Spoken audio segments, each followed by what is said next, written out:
इस वीडियो में आपको बताने लगा हूँ नर्सिंग का काला सच, क्यों नर्सिंग हर बंदे के बस का काम नहीं, और नर्सिंग में क्या क्या चीज़ें हैं जो शायद आपको बताई नहीं जाती, ना आपके एजेंट के द्वारा, शायद ना आपकी इंस्टीट्यूशन के द्वारा। तो अगर ये सारी चीज़ें आप जानना चाहते हो, इस वीडियो को पूरा देखिए, अंत तक देखिए, बहुत इंपॉर्टेंट है।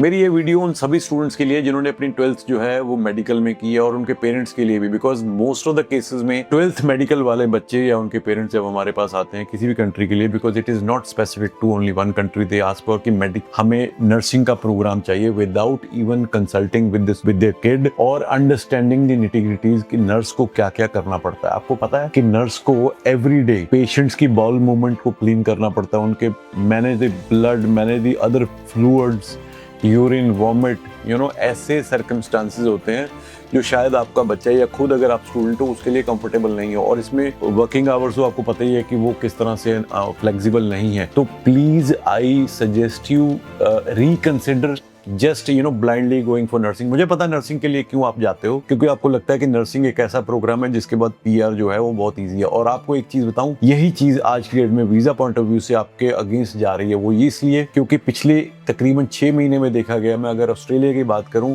मोर than 60% application for bachelor of nursing have been rejected, because by this they know that student की जो इंटेंशन है वो वहीं पे रहने की है। बिकॉज अगर देखिए, बारिंग 2-3 बिग हॉस्पिटल्स जैसे एम्स हो गया, पीजीआई हो गया, अदर टॉप के हॉस्पिटल्स हो गए, नर्सिंग के अगर आप एज ए नर्स यहाँ पे काम शुरू करते हो, उन इंस्टीट्यूशन में, उन हॉस्पिटल्स में तो नर्सिंग के लिए बहुत ज्यादा पैसे मिलते हैं, सैलरी मिलती है। चलो ये मान के चलो कि 60,000, 70,000, 80,000 में भी 1 लाख रुपए महीना। But other than that nursing का यहाँ पे क्या फ्यूचर है? क्योंकि हम तो यही बता रहे हैं कि हम इंडिया में जाके नर्स का काम करेंगे। तो भाई ये बताओ, कितने हमारे यहाँ पे एम्स हैं, कितने हमारे यहाँ पे पीजीआईज हैं, कितने मैक्स हैं, कितने फोर्टिस हॉस्पिटल हैं, कितने बच्चे इनमें एडजस्ट हो पाएंगे? और आपको क्या लगता है जो जिन्होंने यहाँ से इंडिया से नर्सिंग की हुई है, मे बी इन इंस्टीट्यूशन से की हुई है, उनको प्रेफरेंस दी जाएगी कि आपको दी जाएगी? तो it is very important, choose your course after +2। अगर आपने मेडिकल की है, बहुत सारे अदर प्रोग्राम्स हैं जो आपको ना सिर्फ वीजा के लिए हेल्प करते हैं, because that those are niche programs, but also वो एक आपके बच्चे को ये जो चीज़ें मैं